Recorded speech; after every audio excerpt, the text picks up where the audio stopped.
एक छोटा सा गांव था, काली घाटी, जहां रात का सन्नाटा इतना गहरा था कि सांसें भी शोर मालूम होती थीं।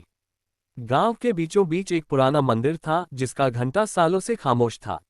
लोग कहते थे कि यह घंटा केवल आधी रात को बजता है, और जब बजता है तो कोई अनहोनी घटना होती है। गांव वाले उस मंदिर के पास रात में जाने से डरते थे। रामू, एक नौजवान जो गांव का नया नया शिक्षक था, इन बातों को अंधविश्वास मानता था। वह शहर से पढ़ लिख कर आया था और गांव की रूढ़ियों पर हंसता था। एक रात जब चांद बादलों में छिपा था, रामू ने ठान लिया कि वह मंदिर जाकर इस रहस्य का पता लगाएगा। रात के 11 बजे जब गांव सो चुका था, रामू ने अपनी लालटेन जलाई और मंदिर की ओर चल पड़ा। हवा ठंडी थी और पेड़ों की टहनियां हवा में डरावनी सायम सायम की आवाज कर रही थीं।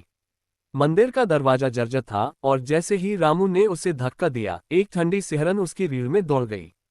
मंदिर के अंदर अंधेरा इतना गहरा था कि लालटेन की रोशनी भी बेकार लग रही थी।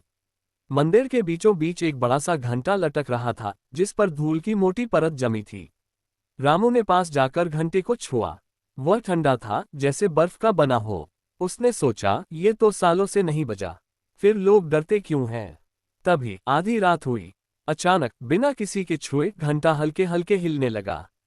एक गहरी गूंजती हुई आवाज पूरे मंदिर में फैल गई, घन घन घन। रामू का दिल जोर जोर से धड़कने लगा। उसने इधर उधर देखा लेकिन कोई नहीं था। फिर भी घंटा बज रहा था। अचानक उसे एक धुंधली सी आकृति मंदिर के कोने में दिखी। एक बूढ़ा साधु जिसके चेहरे पर समय की लकीरें थीं, धीरे धीरे उसकी ओर बढ़ रहा था। रामू की सांसें थम गईं। साधु ने कहा, बेटा, ये घंटा नहीं बजता, ये चेतावनी देता है। इस गांव पर एक प्राचीन श्राप है। हर बार जब ये घंटा बजता है, गांव को एक बलिदान देना पड़ता है।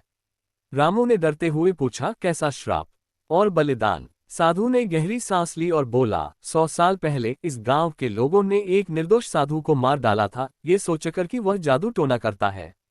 उस साधु ने मरते वक्त श्राप दिया कि हर बार जब ये घंटा बजे, गांव का सबसे बहादुर इंसान गायब हो जाएगा। रामू ने हंसते हुए कहा, यह तो बस कहानी है, मैं नहीं मानता। साधु ने मुस्कुराकर कहा, तुम्हारी हिम्मत की दाद देता हूं, लेकिन सावधान, ये घंटा अब तुम्हें चुन चुका है। रामू कुछ कहना चाहता था लेकिन साधु गायब हो चुका था। घंटे की आवाज रुक गई और मंदिर में फिर से सन्नाटा छा गया। रामू ने खुद को संभाला और सोचा, ये सब मेरा वहम होगा। वह मंदिर से बाहर निकला और घर की ओर चल दिया। अगले दिन सुबह गांव में हड़कंप मच गया। रामू का घर खाली था। उसका बिस्तर, उसकी किताबें, सब कुछ अपनी जगह था, लेकिन रामू गायब था। गांव वालों ने मंदिर की ओर देखा जहां घंटा फिर से खामोश लटक रहा था। किसी ने हिम्मत नहीं की कि मंदिर के पास जाए। कहते हैं, काली घाटी में आज भी आधी रात को कभी कभी घंटा बजता है, और हर बार गांव का कोई न कोई गायब हो जाता है। कोई नहीं जानता कि वे कहाँ जाते हैं, लेकिन मंदिर का घंटा हर बार अपनी चेतावनी देता है, घन घन घन। सीख, अंधविश्वास को नकारना अच्छा है, लेकिन कुछ रहस्य ऐसे होते हैं जिनका जवाब तर्क से नहीं, अनुभव से मिलता है।